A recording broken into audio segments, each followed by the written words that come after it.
Hey tout le monde, j'espère que vous allez bien. On se retrouve aujourd'hui dans cette nouvelle vidéo dans laquelle je vais vous parler d'un sujet très important. Comme vous avez vu dans le titre, je vais parler de l'acné, de mon expérience avec l'acné. Donc l'acné, si jamais vous ne savez pas ce que c'est, vous avez de la chance, que quand vous en avez, vous savez ce que c'est, hein, on va pas se mentir. Donc l'acné, c'est une maladie de peau, et c'est vraiment une maladie, c'est un virus, et qui se déclenche pour quasi tout le monde pendant la période de la puberté à cause des hormones. Donc si jamais vous ne savez pas, vous verrez ça en cours d'SVT, voilà. Pendant l'adolescence, les hormones, vous comprenez, hein. Et du coup, le corps n'arrive pas vraiment à suivre et la peau produit beaucoup de sébum. Donc le sébum, c'est, vous savez, quand vous avez la peau un petit peu grasse, bah voilà, le gras, ça va être une vidéo tout en finesse, hein, tout en légèreté. Non. Ce gras va justement remonter à la surface, mais va boucher vos pores de la peau, donc là où votre peau respire, et va créer des points noirs, va créer des boutons, peut créer des kystes, etc. Et vous allez vous retrouver avec beaucoup de boutons douloureux, disgracieux, on va pas se mentir, c'est pas agréable et beau, et voilà, c'est pas avec ça qu'on peut pécho en fait, clairement. Sauf si le mec ou la meuf devant vous en a aussi, et dans ces cas-là, ça va. Mais sinon, non, c'est vraiment pas quelque chose de cool en fait. Voilà, si on peut éviter d'en avoir, ou du moins limiter un petit peu tout ça, c'est des choses qu'on essaye de faire au maximum. Et si je vous en parle aujourd'hui, c'est parce que moi-même, j'ai eu beaucoup d'acné pendant une période assez longue. En fait, clairement, là pour l'instant, je suis je vais passer en terminale d'ici quelques mois, un mois et demi. Un mois et demi. Dans un mois et demi, je passe en terminale et jusqu'en mi-terminale, j'aurai sûrement de l'acné. Et j'en ai depuis que je suis en 5e, voilà. Ça a commencé avec quelques boutons, quelques petits boutons, machin. Et c'est vraiment au début du lycée, donc en seconde, que ça s'est déclenché. Donc pendant ma période seconde, j'avais de l'acné, mais ça allait. C'est vraiment cette année-là, donc en début de première, que j'ai décidé de faire quelque chose, de réagir, parce que je pouvais plus en fait. Je me sentais pas bien par rapport à ça. Quand on avait des photos, et mes amis pourront en témoigner, j'ai été chiant pendant cette période, mais enfin j'y pouvais rien quoi. Mais dès qu'on me prenait en photo, surtout sur Snap, parce que maintenant on ne prend des photos plus qu'avec Snap, clairement, Snap fait ressortir 2 fois plus vos imperfections, et donc je me retrouvais avec un mur de boutons dégueulasses sur la gueule, et je ne pouvais plus poster de photos, je ne pouvais plus ceci, plus cela. Et moi qui aime faire attention à mon image, faire attention à comment je ressors, etc., j'étais plus du tout bien, en fait, j'étais plus du tout à l'aise. Dès qu'on me prenait en vidéo, je me cachais, je sortais de la vidéo. Dès qu'on me prenait en photo, je faisais tout pour qu'on supprime la photo. Et d'ailleurs, une grande partie pour laquelle j'ai commencé à me maquiller. Donc voilà, dans cette vidéo, je vais vous aborder un petit peu mon histoire par rapport à l'acné, qui a été une histoire assez importante et assez impressionnante en fait, dans le sens où d'un coup, j'ai eu un retour à la gueule, en fait, clairement, de boutons. J'ai des photos, donc je vous mettrai des photos. Le traitement n'est pas terminé, j'ai encore au moins 6 mois à 1 an de traitement, et je vais aller jusqu'à la phase finale, la phase la plus lourde, pour justement soigner son acné. Donc je pense que beaucoup d'entre vous, si vous êtes ici parce que vous recherchiez des solutions pour l'acné, pour traiter l'acné, je pense que vous avez tous entendu parler de ce fameux médicament, donc Roaccutane, Cure Acné, parce qu'il a changé de nom. Mais voilà, donc je vais vous parler de ça. Voilà, normalement je n'aurai plus de problème de peau, en espérant que je n'ai pas de retour, mais tout ça je vais vous l'expliquer aussi par la suite. Avant toute chose, je connais beaucoup d'astuces, de produits naturels sains, etc. Pour traiter son acné. Donc si jamais vous avez une acné assez légère ou autre, je vous conseille des produits naturels. Donc partez pas. Pourquoi j'ai une épaule plus longue que l'autre là?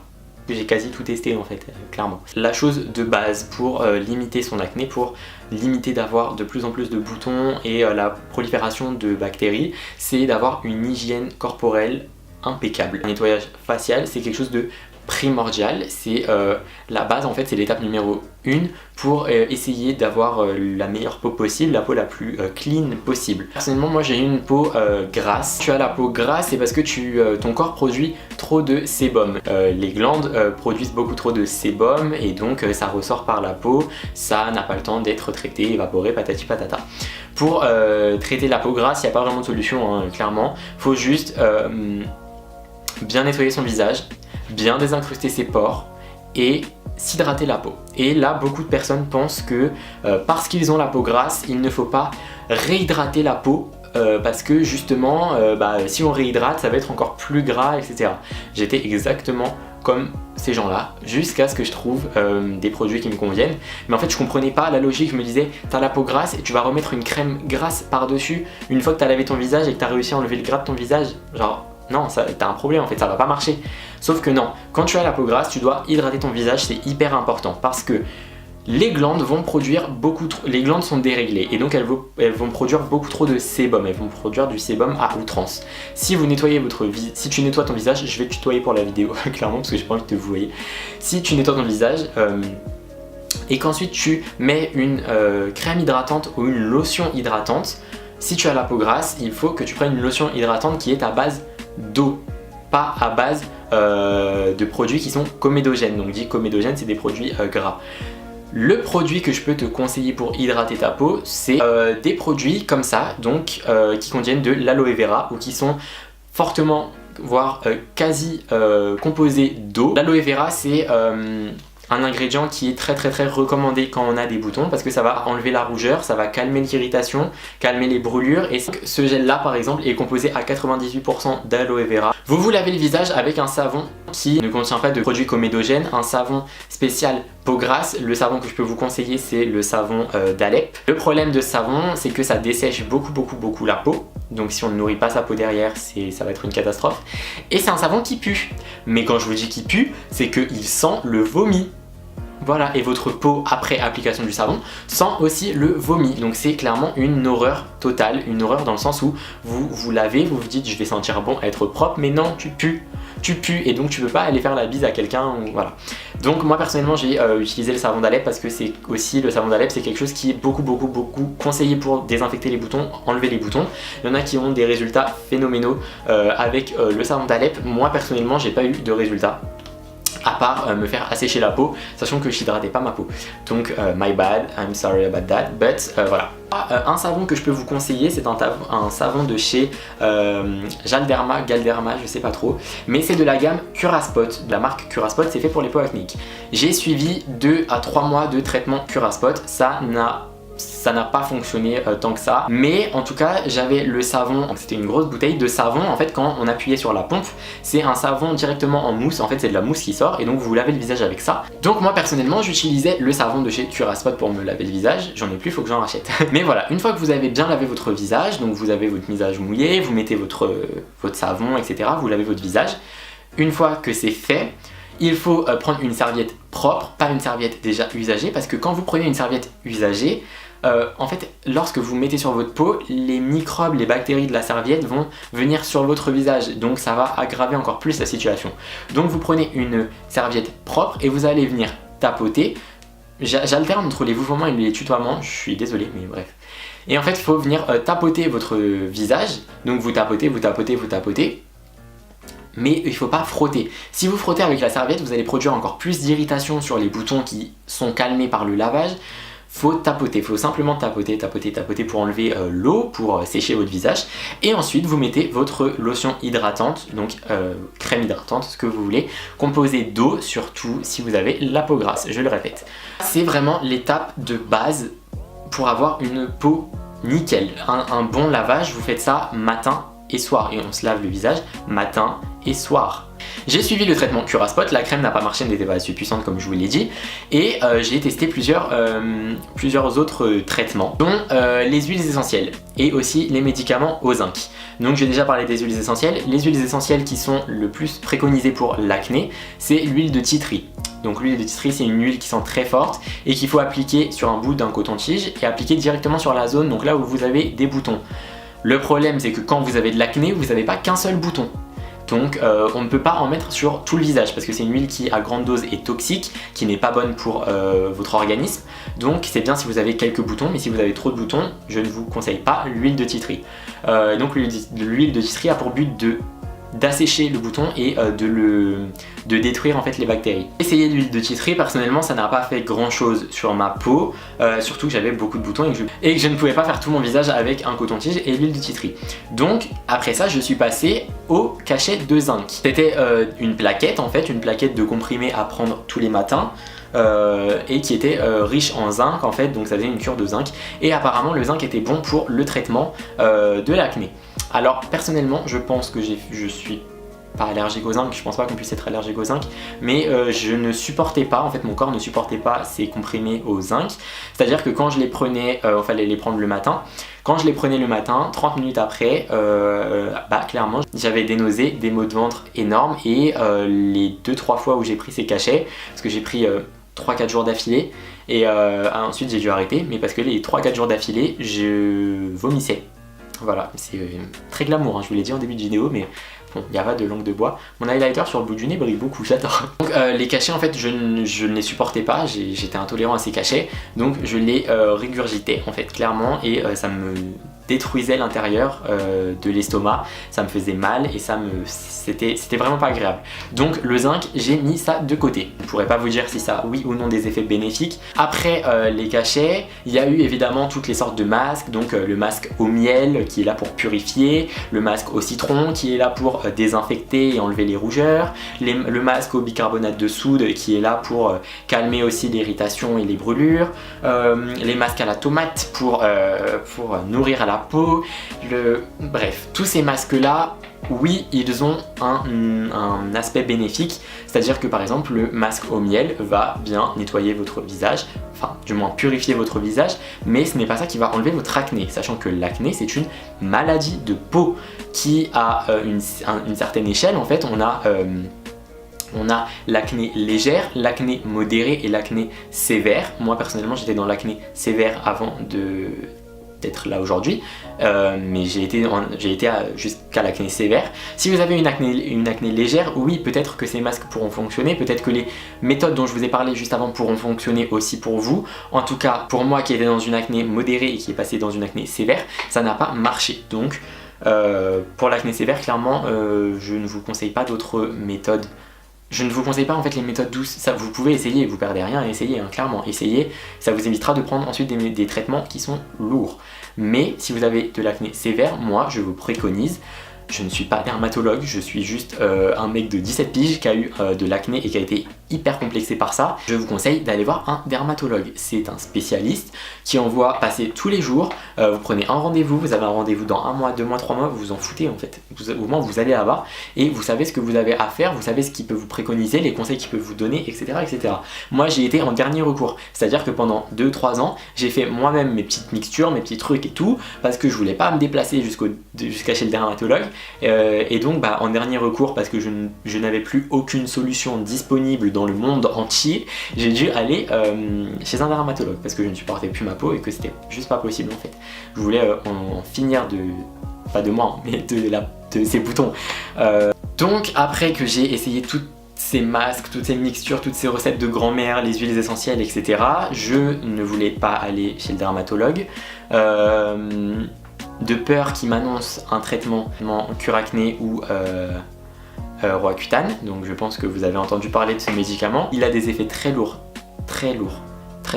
Donc la seule solution que j'ai trouvée pour cacher mon acné, parce que je ne voulais plus m'en débarrasser, sachant que pour moi les solutions qui permettaient de m'en débarrasser ne fonctionnaient pas, et donc camoufler, qu'est-ce qu'on fait? On passe au maquillage, et donc c'est à cause de l'acné, grâce à l'acné même j'ai envie de dire, que je suis passé au maquillage. Donc, même si pour moi se mettre du fond de teint c'est pas se maquiller, mais bref, après oui, mettre de l'highlighter, du mascara, du ceci, du cela, c'est se maquiller. J'ai commencé à mettre du fond de teint. Donc j'ai acheté mon premier fond de teint. Beaucoup de gens aussi se disaient oui mais du coup si tu te maquilles la peau ça va te boucher les pores, parce que le maquillage bouche les pores et du coup tu vas avoir encore plus de boutons. Donc c'est camoufler pour ensuite en avoir plus et donc camoufler 2 fois plus et etc. etc. Et vous voyez ça fait réaction en chaîne. Non, si vous vous lavez le visage matin et soir et que vous vous démaquillez le visage le soir à la fin de votre journée bien avec des bons produits, il n'y aura pas de problème. Donc d'ailleurs pour vous démaquiller le visage je vous conseille la lotion biphasée de chez Garnier. Donc, comme ça, c'est pas celle-ci, hein. Ça c'est mon premier démaquillant mais c'est pas celle-ci. C'est une bouteille qui est comme ça et donc il y a un liquide blanc comme ça et une autre phase au-dessus qui est jaune et donc c'est une huile, donc vous checkez et ça va venir ça tombera pas plus bas. Ça va venir démaquiller et nettoyer votre visage en même temps. C'est pour moi l'un des meilleurs démaquillants, avec celui de Sephora aussi. C'est une bouteille bleue qui est normalement pour les démaquillants waterproof, mais qui marche très bien aussi pour le teint. Voilà, c'est les deux démaquillants que j'utilise. Si vous lavez le visage matin et soir avec les bons produits, que vous prenez soin de votre peau, que vous exfoliez votre peau pour dégager les pores, attention, on s'exfolie le visage une fois par semaine, 2 fois grand maximum. Bref, une fois que j'ai décidé d'arrêter le fond de teint parce que clairement il n'était pas ma teinte, du coup j'ai décidé de prendre rendez-vous chez le dermatologue, surtout pendant les vacances de Noël où j'ai littéralement pleuré pendant une semaine tous les soirs à vouloir m'arracher la peau parce que j'avais cette peau là.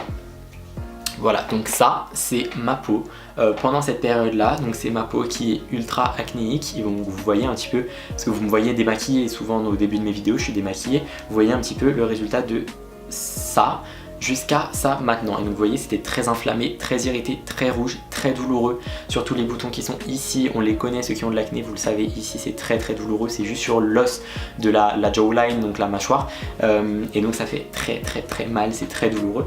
Et clairement je ne pouvais pas sortir avec ça, je ne sortais plus, je ne faisais plus rien de ma vie, j'étais dégoûté en fait. Donc une fois que ça m'est arrivé en fait, j'étais mal, j'étais très mal, je ne pouvais plus me supporter mon reflet ou autre. J'ai eu de l'acné aussi dans le dos, j'en ai eu ici sur le torse, j'en ai d'ailleurs encore, mais c'est très léger en fait, c'est des petites marques. Je sais pas si vous allez voir, mais là j'en ai un par exemple. Et mon dos aussi, j'ai eu de l'acné. Et donc j'ai décidé de prendre des rendez-vous chez le dermatologue qui m'a pris 3 mois après. Non, 2 mois après, pardon. J'ai été chez le dermatologue, donc qui m'a très bien expliqué. J'avais une acné sévère, qu'il fallait la traiter et que là, seuls les médicaments et les traitements assez lourds pourraient avoir un impact dessus. Il dit, je pense que tu as déjà entendu parler de Roaccutane, donc de cure acné, parce que ça a changé de nom. Je lui ai dit oui, il m'a fait, tu vas devoir passer par cette étape. J'étais en mode... Bon, le problème de Roaccutane, c'est pas que ce soit Roaccutane et qu'il y ait les effets secondaires, c'est qu'il faut faire une prise de sang avant de commencer Roaccutane, et ensuite 1 mois après avoir commencé Roaccutane, et ensuite c'est tous les 3 mois. Le problème c'est que j'ai une très grosse phobie, je suis phobique en fait des veines.